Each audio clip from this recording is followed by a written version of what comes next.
Salam pemirsa dimanapun Anda berada. Kembali kita bertemu dalam acara Sekolah Sahabat. Saat ini kita sudah berada di pelajaran terakhir, dan ini adalah pelajaran triwulan ini, di mana judulnya adalah Jangan Kita Lupa. Dan ini adalah pelajaran triwulan ini, Carilah Tuhan dan Hiduplah. Pelajaran-pelajaran besar dari para nabi kecil. Di studio telah hadir Bapak Pendeta Yusak Hutapea.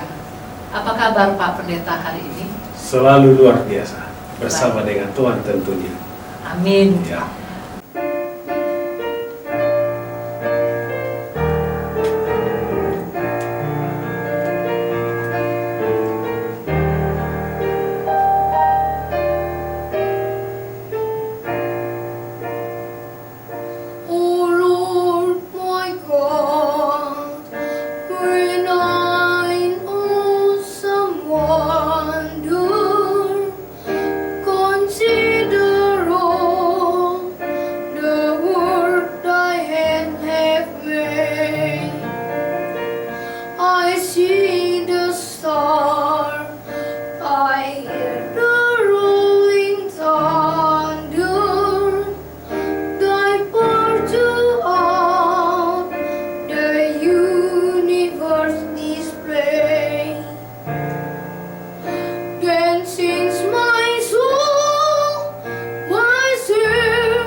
bangsa yang dikasihi Tuhan, sebelum kita melanjutkan pelajaran kita, baiklah kita boleh membuka firman Tuhan yang terdapat di dalam Maleakhi 1 ayat 11 yang bunyinya demikian. Sebab dari terbitnya sampai kepada terbenamnya matahari, namaku besar di antara bangsa-bangsa, dan setiap tempat dibakar dan dipersembahkan korban bagi umatku dan juga korban sajian yang tahir, sebab namaku besar di antara bangsa-bangsa, firman Tuhan semesta alam. Di sini Maleakhi ajarkan kita luasnya komitmen Allah kepada umatnya, tetapi juga menunjuk kepada tanggung jawab suci mereka. Pak Pendeta, di sini kita lihat dari ayat hafalan, kira-kira jangan kita lupa ini yang disampaikan oleh kitab Maleakhi ini, apa tujuannya untuk umat Tuhan khususnya pada saat sekarang? Baik, terima kasih. Kadang-kadang saya pernah ada dengar statement dari teman-teman bapak-bapak, dia katakan seperti ini: lihat anak orang, ingat anak-anak di rumah. Lihat istri orang, kemudian ada yang satu nyeletuk dari belakang katakan, lupa istri di rumah. Kenapa ini? Jadi kata ingat ini perlu. Jadi jangan sampai lihat istri orang, lupa istri di rumah. Harus ingat juga istri di rumah. Lihat anak orang, ingat juga anak-anak di rumah. Kenapa pada akhir zaman ini kalau kita lihat Ibu Diana, ada banyak orang cenderung lupa. Itu lupa masih lumayan. Ada yang berusaha melupakan, sok-sok lupa, padahal dia ingat sebenarnya, aduh lupa saya, aturannya telepon kamu ya kemarin, padahal betul-betul dia sengaja nggak telepon. Dan inilah sifat alami manusia, berusaha untuk lupa dan melupakan. Dan akhirnya kemampuan mengingat manusia sekarang ini semakin kecil. Maka tidak heran kalau sekarang ini ya orang sudah buat alarm kalau ada yang ulang tahun. Saya tidak tahu kalau Ibu Diana masih ingat semua ulang tahun orang-orang yang dekat dengan Ibu. Sudah lupa Pak sebagian. Jadi kalau anak-anak pasti ingat ya. Pastinya. Kalau suami pasti ingat ya. Kalau mama Ingat juga. ingat juga ya. Jadi memang ada orang lupa semua ini. Jadi akhirnya pakai alarm dia. Jadi dia kasih kode tanggal sekian, oh ini ulang tahun. Baru dia ingat ulang tahun. Dan juga lupa ulang tahun pernikahannya setelah sekian lama. Jadi ini adalah manusiawi. Bahkan tidak heran Maleakhi dalam penutupan kitab Perjanjian Lama dibuat dalam terakhir untuk mengingatkan kita supaya jangan lupa. Kalau kita melihat sejarah dalam hal ini tidak begitu jelas tahun hidupnya Nabi Maleakhi, ini ada beberapa versi. Kita tidak akan bahas lebih mendalam ke sana. Tapi yang jelas dia mengingatkan.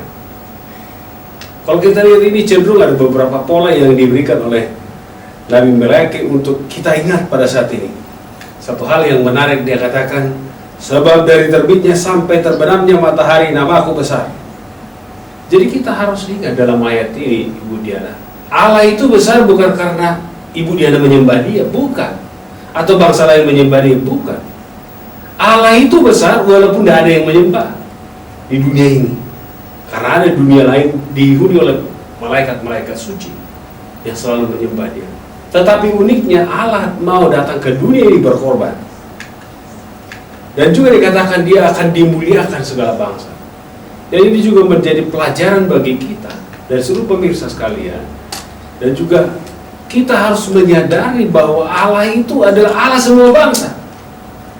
Kadang-kadang kita hanya mengatakan itu adalah agama kami. Oh enggak, itu adalah Allah semua umat manusia yang ada di dunia ini. Milik semua orang. Milik semua orang.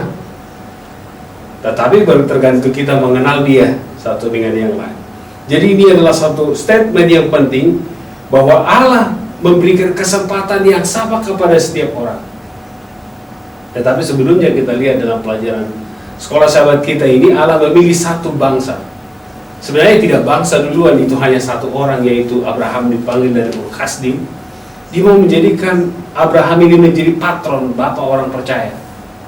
Tetapi kita lihat ada beberapa kelemahan dari Abraham. Dia kadang-kadang juga berbohong, hampir nggak berbohong, tapi sebenarnya itu benar, tapi ada yang ditutupi karena rasa takut. Pada waktu dia di Mesir dikatakan, ditanya, siapa itu? Apakah dengan kebohongannya juga itu Allah masih memperhitungkan dia sebagai yang disebut Bapak segala bangsa? Jadi ini yang menarik juga, ini saya jelaskan sedikit. Abraham ada 3 orang sejaman dengan dia. Ada yang sejaman dengan dia, yaitu Melkisedek, tentunya kita tahu dia bersama-sama, dan Ayub. Abraham, ini orang-orang suci, orang-orang kudus, orang-orang baik. Tapi kenapa Tuhan pilih Abraham? Karena Abraham punya kelemahan banyak. Kalau kita seperti Ayub, susah Bu. Sudah habis kontrakan, habis istri, habis anak, Allah yang memberi, Allah yang mengambil, terpujilah Tuhan. Segala-galanya melenyap, Allah yang memberi, Allah yang mengambil, terpujilah Tuhan. Tetapi Abraham punya banyak kelemahan. Dan dari dalam banyak kelemahan itu dia menyadari, mengenal Allah. Allah yang sangat baik itu, dia sadari bahwa Allah itu Maha Kasih. Dan ternyata dia memiliki iman, sampai akhirnya dia diuji. Sebenarnya ini ujian yang paling susah ya. Sudah anak ditunggu sampai 100 tahun. Setelah sudah umur 100 tahun disuruh lagi korbankan anak ini. Tapi Allah, kita melihat dalam hal ini Allah yang memberikan pencobaan itu kepada dia dan menjadikan ini suatu hal yang baru. Jadi ini yang salah satu yang mendasar saya lihat. Dia dipilih, kemudian berkembang. Jadi Allah ingin manusia itu seperti dinamit.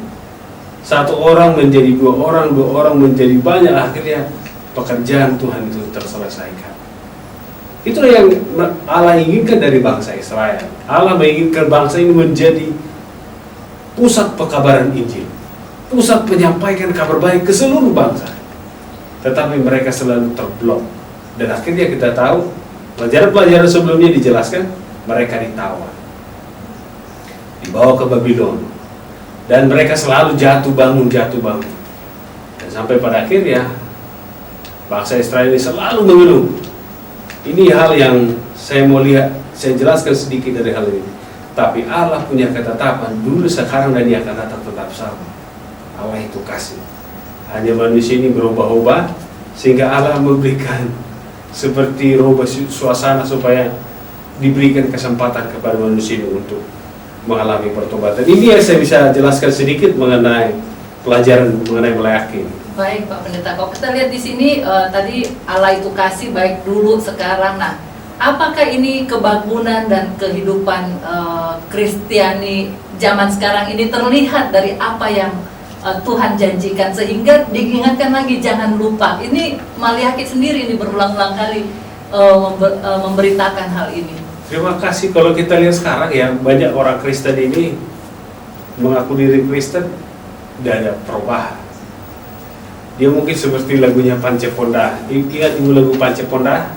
Mungkin pemirsa ya yang masih ingat ya. Dia menyanyi, aku masih seperti yang dulu.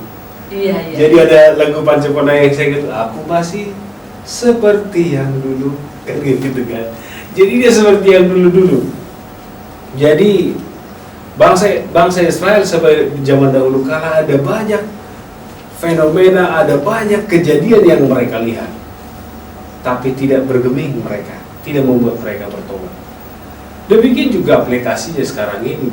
Dia ada banyak pengalaman yang dia rasakan, ada banyak kesukaran yang dihadapi, tapi ada banyak orang Kristen sampai hari ini selalu bergantung kepada pikirannya sendiri, tidak menyerahkan segala sesuatu kepada Tuhan, dan tidak ada komitmen kepada Tuhan.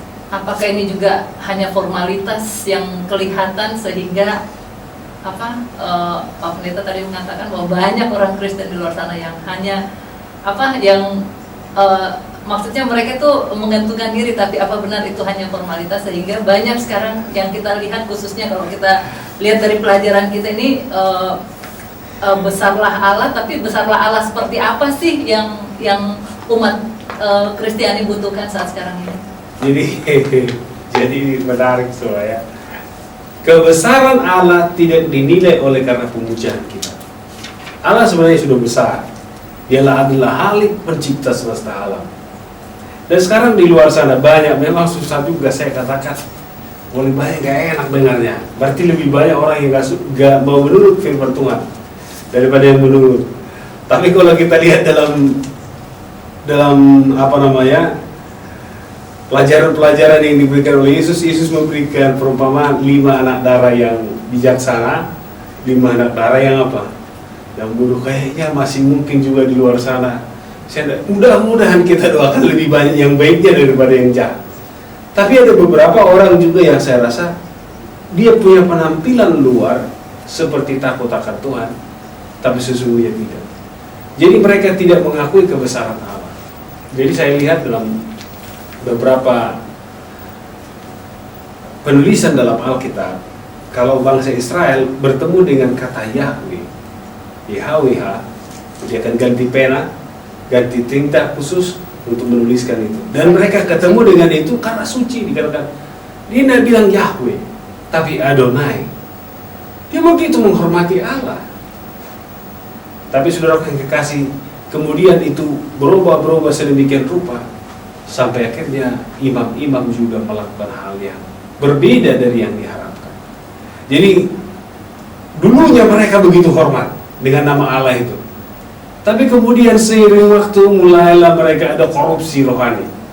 Jadi ada banyak orang Kristen sekarang ini, saya tidak tahu, mudah-mudahan sedikit, saya tidak harapkan banyak. Saya mau sedikit saja yang Mungkin bisa termasuk juga dengan krisis rohani, Pak. krisis rohani. Jadi dalam hal ini, Ibu Diana, banyak waktu itu imam, hampir semua imam, ini yang jadi masalah.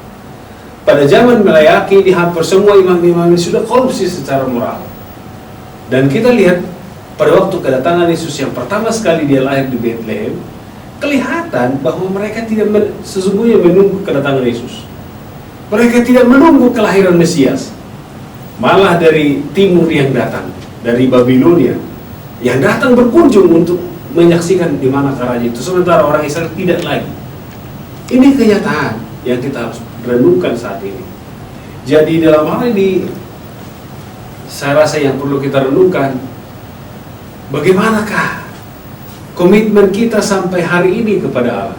Apakah kita masih tetap percaya atau sudah mulai meragukan dan malah menjadi korupsi? Dan saya lihat dalam pelajaran sekolah sahabat kita ini dijelaskan, imam-imam itu berlaku tidak adil, jadi menghalalkan segala cara.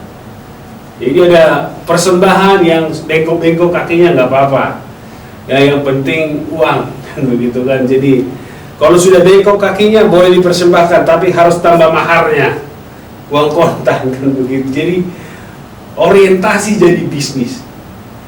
Jadi kalau ini Ibu Diana, coba bayangkan, kalau pendeta saja sudah orientasi bisnis dan memikirkan surga lagi, bagaimana dengan umatnya? Kan ini sedang dalam bahaya tentunya. Jadi ini posisi yang sedang berbahaya, di mana kita lihat bangsa itu, umat-umat Tuhan itu dipimpin oleh orang-orang yang bisnis, otaknya bisnis. Saya tidak salahkan saudara-saudara sekalian. Ada sekarang ini namanya teori prosperity. Ada banyak pendeta menkhotbahkan Tuhan akan memberkati kamu kalau berilah kepada Tuhan yang terbaik. Sampai akhirnya anggota jemaatnya miskin, dia kaya raya. Anggota jemaatnya tidak bisa bikin apa-apa, tapi dia menjadi kaya raya. Mudah-mudahan itu dijauhkanlah kiranya pendeta seperti itu. Tapi kalau ada pendeta seperti itu, bertobat juga pendeta seperti itu. Keadaan kerohanian pada waktu zaman Melayaki dia adalah di mana imam-imam ini sedang korupsi secara moral. Jadi kalau imam secara moral sudah korupsi, maka apa yang akan terjadi? Umat itu juga jadi tidak menghargai lagi hukum Allah yang lain. Kalau kita lihat baca dalam pelajaran sekolah sahabat kita dijelaskan, bahkan bapak-bapak pun tidak menghargai lagi pernikahan. Nah ini bahaya ini. Ya ini zaman sekarang ini perlu sekali nih, mungkin pemirsa juga sangat merindukan nih pernikahan kalau sudah tidak dihargai, bagaimana jadinya rumah tangga itu. Saya pernah dengar, saya tidak tahu sebelumnya apa arti selingkuh. Selingkuh itu rupanya mereka katakan selingkuh itu adalah selingan indah keluarga utuh. Itu rupanya katanya selingkuh. Saya justru nggak Jadi, kenal Pak dengan kata itu. Waktu saya dengar itu, maksudnya sesuatu yang indah dengan perempuan lain tetapi keluarga tetap utuh. Jadi ini adalah bobroknya, dan kejadian ini sudah pada zaman kurang lebih 2000 tahun yang lalu. Kejadian ini sudah terjadi seperti itu. Dan kalau kita lihat selebriti sekarang ini, kalau zaman saya dulu kecil-kecil saya ingat yang menceraikan itu laki-laki, Bu. Kalau sekarang banyak yang menceraikan itu apa? Kan emansipasi, Pak. Ini yang jadi masalah. Atau hak asasi itu, Pak. Jadi sekarang ini sudah banyak bukan lagi laki-laki yang menceraikan, tapi perempuan yang menceraikan. Jadi kalau kita di daerah barat, di daerah Eropa dan juga Amerika, pernikahan itu mereka buat seperti ini, menghalalkan segala cara. Jadi di Las Vegas katanya, mudah-mudahan saya nanti pernah ke Las Vegas. Ada di sana ruang chapel. Jadi mereka masuk di ruang chapel diberkati. Setelah diberkati, mereka melakukan hubungan suami istri seperti suami karena mereka sudah disahkan di chapel itu. Sertifikat diteken. Kemudian mereka hidup seperti suami istri, habis itu cerai. Dan ada satu hal yang membuat sekarang ini jelek ini, dan sudah mulai terfikir manusia bahwa ini adalah dikatakan hubungan seksual itu adalah kebutuhan biologis. Namanya kebutuhan seperti makan kan? Kalau kita makan berarti itu kebutuhan harus apa? Dipenuhi. Tapi saya mau katakan hubungan seksual itu adalah bukan kebutuhan biologis. Itu adalah ungkapan kasih kita kepada apa? Pasangan kita. Hubungan kasih yang mendalam. Itu adalah satu bukti kasih, bukan kebutuhan, tapi adalah pernyataan kasih. Jadi maka dah heran zaman sekarang ini ada banyak orang karena itu kebutuhan mereka memperlakukan. Dan itu telah terjadi dengan bangsa Israel 2000 tahun yang lalu. Maka dia cari-cari alasan supaya menceraikan istrinya. Wah ini dia ini bahaya. Pelajaran ini dikatakan, maka dalam pelajaran ini dikatakan, ingatlah istri masa mudamu. Kenapa dikatakan istri? Dalam pasal yang kedua dijelaskan, ingat istri masa mudamu. Karena sudah tua mulai istri ini, jadi tidak diingat lagi, ditinggalkan. Jadi makanya saudara sekarang ini, seperti itu. inilah keadaan dunia ini yang membuat makanya ingat tadi imamnya saja sudah korupsi, apalagi siapa? Umat. Jadi kita lihat dalam hal ini perlu perubahan secara menyeluruh. Jadi tidak mungkin orang buta menuntun yang buta kan? Seharusnya yang matanya melek itu menuntun orang yang apa? Yang buta. Karena bangsa Israel tidak ada lagi didapati di antara mereka ini, mungkin hampir tidak ada orang yang takut akan Tuhan, sehingga mereka ini menghalalkan segala cara. Dan imam-imam yang seharusnya menjadi patron, menjadi contoh, menjadi ungkapan kasih Tuhan, sekarang sudah berubah. Mereka menjadi terlalu materialistis. Dan ini saya rasa di daerah sekarang sedang terjadi. Ada banyak juga seperti kami pendeta ini, saya juga harus bertobat ini. Mudah-mudahan saya juga tidak lakukan hal seperti ini. Ada banyak orang menjadi pendeta supaya kaya. Itu adalah salah. Kalau kita menjadi seorang pendeta, hamba Tuhan adalah seorang pelayan, melayani orang lain. Jadi dalam hal ini saya lihat terjadi perubahan yang tentunya terjadi perubahan secara menuju kebaikan. Jangan seperti Israel terjadi perubahan jelek malah. Jadi kemudian saya lihat dalam pelajaran sekolah sahabat kita di Ibu Diana, kalau orang sudah bermain-main dengan rumah tangga, dengan istri, dengan suami, seperti menganggap sepele, kemudian dengan Tuhan juga dia akan sepele. Maka tidak heran dikatakan dalam Matius 3 ayat 10, bisakah manusia menipu Allah? Kalau sudah korupsi bangsa itu, katanya dia, bisakah? Katanya, tidak bisa. Kemudian bangsa itu bilang, mengenai apa? Tuhan jawab, mengenai persembahan dan apa? Persepuluhan. Jadi memang pada waktu itu bedanya zaman dahulu para suku Lewi ini jadi miskin karena bangsa Israel tidak apa? Tidak memenuhi komitmennya untuk itu.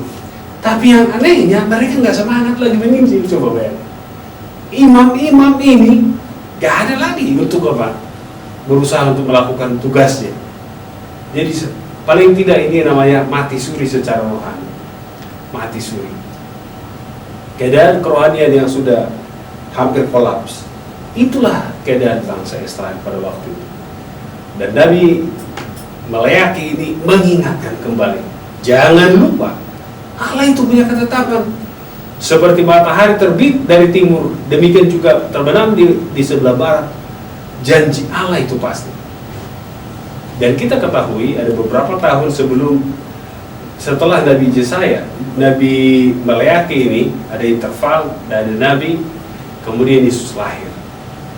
Jadi ada kelahiran Yesus yang berikut dan memberikan jawaban segalanya. Jadi ini saya rasa yang menarik dari pelajaran kita ini, bagaimana keadaan bangsa Israel. Jadi secara sistematis saya lihat pelajaran sekolah sahabat ini, pertama Allah menyatakan dirinya, I'm the greater God. Saya adalah Allah yang besar. Dia besar bukan karena kita sembah, tapi dia memang Allah yang besar. Kemudian kenapa diingatkan? Karena bangsa itu sudah terjadi pemberontakan. Yang pertama dilakukan oleh para imam. Dan ini tentunya menyakitkan bagi Tuhan. Imamnya juga sudah korupsi secara rohani. Maka berikutnya yang dilakukan oleh bangsa itu adalah mempermainkan rumah tangga. Ingat, satu-satunya lembaga yang dikuduskan oleh Tuhan sejak zaman ini adalah rumah tangga. Jadi betul-betul rumah tangga ini harus tetap dipeliharakan ya, dan ini mungkin masuk dalam konsep 5 tahun 5 tahun tema dari conference ini adalah setiap rumah dan gereja menjadi rumah pengharapan dan kesehatan. Apakah ini juga besar sangkut pautnya dengan pelajaran kita di pelajaran triwulan terakhir ini? Saya rasa luar biasa. Kita punya organisasi memikirkan hal ini. Karena melihat rumah tangga sekarang ini sudah banyak yang tidak akur, banyak dalam masalah. Maka pimpinan kita dari pusat mengamarkan kita, jadikanlah rumahmu itu rumah tangga yang menjadi sumber sukacita, sorga kecil di dunia. Lupakan dunia ini. Jangan sampai anggota rumah tangga kita ini masing-masing keluar daripada rencana Tuhan. Jadi ini juga, Ibu Diana, saya lihat pelajaran ini cukup menarik dari nabi-nabi kecil.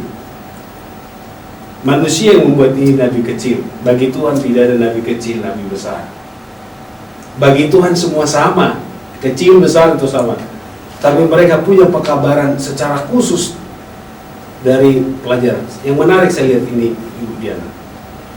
Pada waktu Israel sebelum jatuh ke pembuangan, jatuh di pembuangan di Babylon, kembali dari pembuangan di Babylon, mereka hanya bertobat sebentar-sebentar.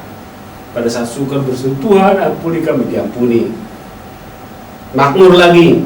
Setelah makmur, tinggalkan Tuhan. Jadi ada banyak orang setelah punya kemakmuran meninggalkan Tuhan. Dan ini yang sedang terjadi dengan rumah tangga sekarang ini. Karena untuk mengadakan perselingkuhan itu biaya mahal. Setelah banyak uang, setelah punya segala sesuatu, maka mempermainkan kesucian rumah tangga. Tapi pelajaran kita melalui Nabi Maleakhi ini, ingat, jangan lupa kita katanya, rumah tangga itu adalah sesuatu yang kudus, yang harus dipelihara. Karena itu adalah dibentuk Tuhan sejak tamat ini. Baik pemirsa, tentunya masih banyak lagi pertanyaan yang akan kita sampaikan kepada narasumber kita melalui pelajaran kita. Untuk itu tetaplah bersama kami dan kami akan kembali.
Pemirsa, kita kembali lagi dalam sesi tanya jawab di acara Sekolah Sahabat ini. Pak Pendeta, kalau kita lihat umat Tuhan nih ya, tadi Pak Pendeta bilang banyak umat Tuhan yang diberkati, bahkan ada yang sudah memberikan juga perpuluhan. Nah, apakah dengan kelimpahan ini mereka itu sudah bayar perpuluhan? Seperti saya mungkin ya, saya sudah setia mungkin dengan perpuluhan. Apakah itu cukup menunjukkan kasih saya? Disebut bahwa saya ini sudah menunjukkan kasih saya kepada Tuhan melalui berkat yang dikasih. Maaf, saya lagi baru tadi sebentar. Ini ada satu aplikasi yang bagus saya rasa sekarang ini kita menyadari. Tapi saya sangat tertarik dengan pada waktu Yesus berada di Ka'bah. Pada waktu orang mengembalikan perpuluhan dan persembahan, Allah pencipta itu Yesus tidak pernah tertarik dengan pemberian yang besar-besar. Kemudian pada waktu seorang janda miskin datang, dikatakan inilah pemberi terbesar. Kenapa? Karena janda ini memberikan dari sacrifice, pengorbanan. Jadi kita juga terkadang memberikan persembahan dan persepuluhan Kalau lebih ya, bukan dari kekurangan. kalau kita termotivasi oleh karena supaya dilihat orang, berkatnya sampai di situ. Tapi kalau kita memberi dengan hati yang mendalam, hati yang sangat mengasihi Tuhan, itu yang mempesona bagi Tuhan melihat hati. Jadi kesetiaan kita itu, kalaupun saya setia mengembalikan perpuluhan, tapi kalau hati saya selalu bersungguh, ada yang begitu. Setelah diberi bersungguh, besar kali kenapa aku kasih kemarin tuh sampai sebegitu besar dan selanjutnya. Jadi saya mau katakan kepada Ibu Diana, Allah melihat hati kita memberi. Kalau kita memberi dengan sukacita, memberi dengan hati yang murni, dengan hati yang suci, itu berkenan di hadapan Tuhan. Jadi salah satu dalam hal ini, kenapa ini perlu? Mungkin Ibu Diana pernah punya sahabat. Kalau sahabat Ibu Diana pelit, bisa jadi sahabat tidak? Ada sahabat Ibu Diana yang pelit? Ada juga. Saya yakin itu bukan sahabat, hanya teman itu. Biasanya seorang sahabat adalah take and give. Saya memberikan kepada dia tanpa perhitungan, dia juga memberikan kepada saya tanpa hitung-hitungan.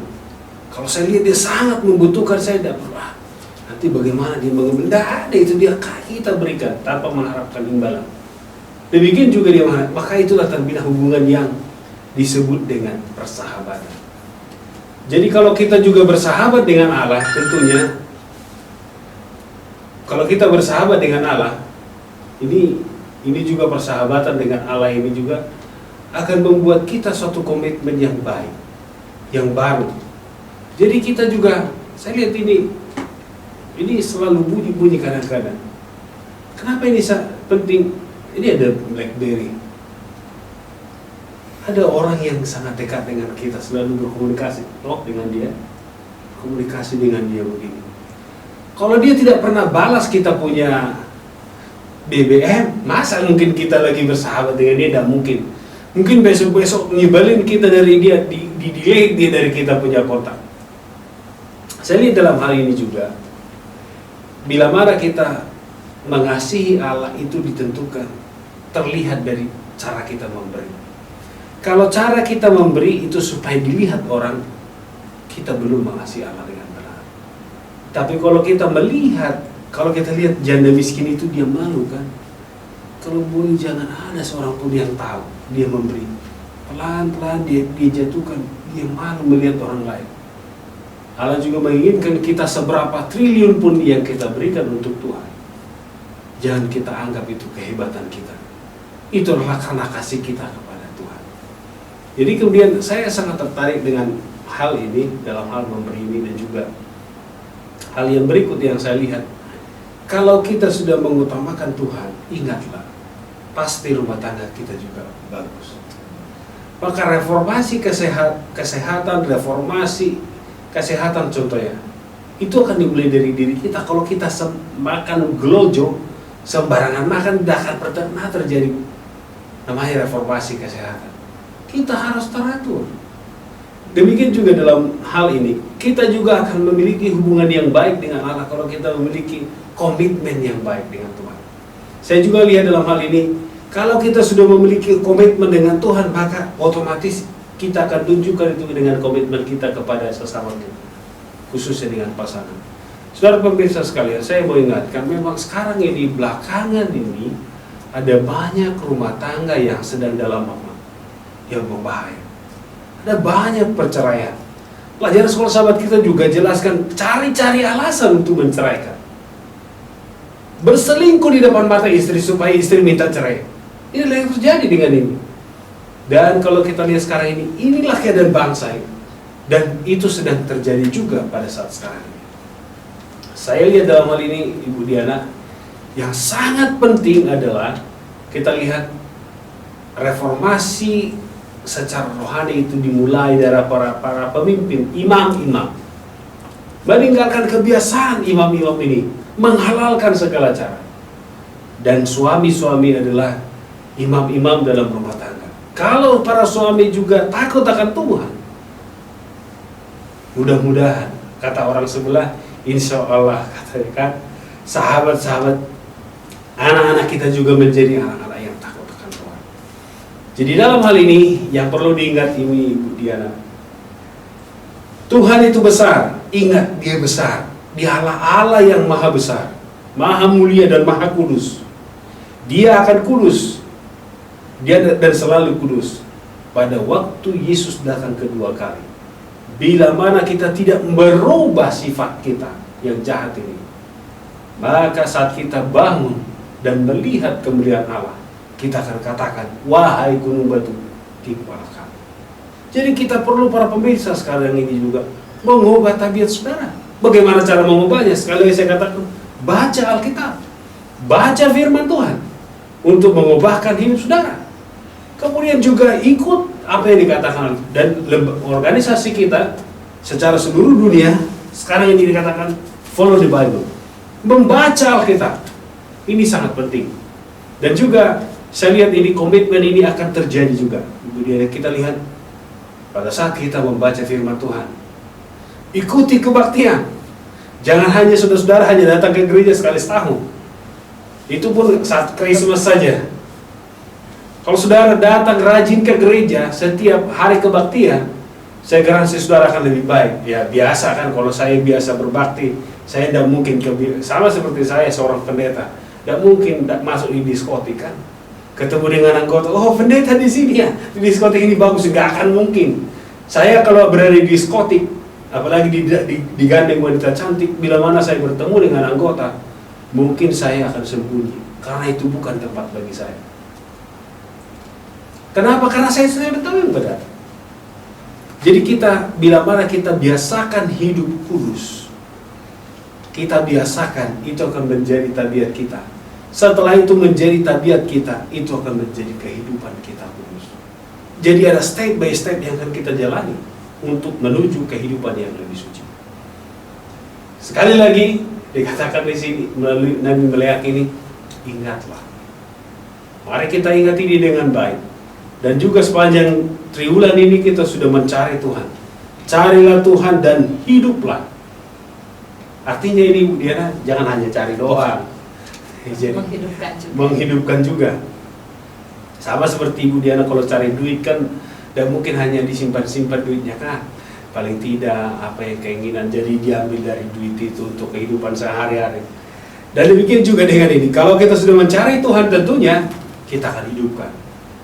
Jangan hanya sekedar mencari, tapi diamalkan. Iman yang lebih baik adalah iman yang bisa kita tampilkan kepada orang lain. Jadi kalau saya lihat ini, belakangan ini ada banyak pelajaran ini sangat signifikan. Pelajaran sekolah sahabat kita 1 triwulan ini sangat signifikan dengan saat ini. Saya lihat dia jatuh bangun umat itu.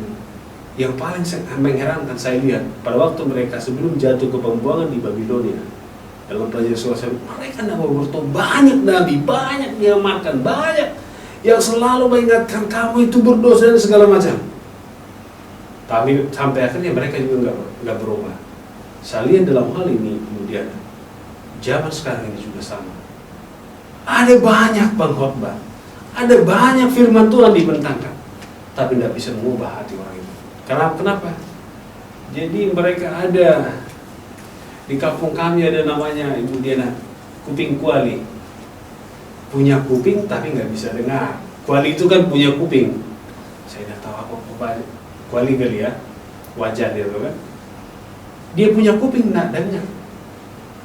Mudah-mudahan saudara pemirsa sekalian tidak seperti itu. Bila mana kita saudara mendengarkan firman ini, mari kita diubahkan. Ini yang saya lihat dalam pelajaran sekolah sahabat kita sepanjang 1 triwulan ini. Dan terima kasih Ibu Diana juga sudah bersama-sama dengan kita mengakhiri pelajaran untuk triwulan ini. Carilah Tuhan dan hiduplah.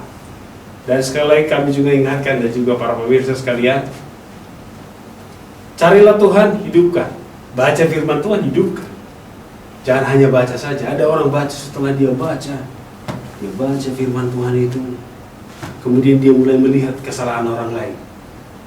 Kamu itu menurut Alkitab begini, kamu masuk neraka. Kita baca Alkitab bukan untuk menghakimi orang lain, tapi untuk mengubahkan kita sehingga selaras dengan kehendak Tuhan. Ini yang saya bisa tambahkan untuk pelajaran kita ini, mudah-mudahan bermanfaat bagi seluruh pemirsa dan juga bagi kita semua. Dan pelajaran ini, pelajaran yang akan datang kita akan pelajari lebih lanjut. Kita kembali dari pelajaran pertama. Mudah-mudahan pelajaran ini juga akan berkesinambungan. Dan juga sekali lagi mungkin kita ingatkan Ibu Diana ya, supaya masyarakat ini juga supaya baca kita, follow the Bible. Ada juga kita punya program di seluruh dunia itu 277. Berdoa saudara-saudara supaya jangan saudara jatuh juga dalam pencobaan. Ada lagi juga program kita secara seluruh dunia. Kita berusaha untuk dalam 277 dalam arti jam 7 hari seminggu, dan juga ini berjalan senantiasa. Kita juga senantiasa apa? Dan banyak hal yang dilakukan. Baca juga pelajaran sekolah sahabat, renungan pagi. Mudah-mudahan ini juga memotivasi kita untuk semakin dekat dengan Tuhan. Baik, saya kembalikan kepada Ibu Diana. Pemirsa yang dikasihi Tuhan, demikianlah pelajaran kita untuk triwulan April, Mei, Juni. Dan di waktu mendatang kita akan bahas lagi pelajaran sekolah sahabat. Dan tentunya tetaplah bersama kita di channel yang saudara bisa lihat di layar televisi Anda. Baik, sampai di sini dengan saya Diana, dan kita akan tutup acara ini dan kita minta Pak Yusak untuk pimpinan. Baik, terima kasih pemirsa, kita sama-sama berdoa. Tuhan Maha Besar, Allah yang bersemayam dalam kerajaan sorga, terima kasih ya Tuhan atas kesempatan yang indah ini. Kami telah banyak belajar dari firman. Biarlah itu Tuhan akan memotivasi hati dan pikiran kami, sehingga kami akan berubah. Mulai saat ini Tuhan, kami akan berusaha melakukan yang setuju dan sesuai dengan kehendak Tuhan. Demikian juga Tuhan, hamba-Mu berdoa kepada seluruh pemirsa yang menyaksikan acara ini. Tuhan, peliharakan mereka, cukupkan segala kebutuhan mereka. Yang sakit ya Tuhan, kiranya Engkau sembuhkan. Yang dalam pergumulan, berikan kekuatan, sehingga mereka akan merasakan Engkau adalah Allah yang hidup, yang senantiasa menyertai mereka. Kami juga berdoa kepada seluruh pemerintahan kami. Tuhan, peliharakan dan berkati mereka. Bila doa kami Tuhan, di dalam nama Yesus kami bersyukur dan berdoa. Amin. Oke, terima kasih.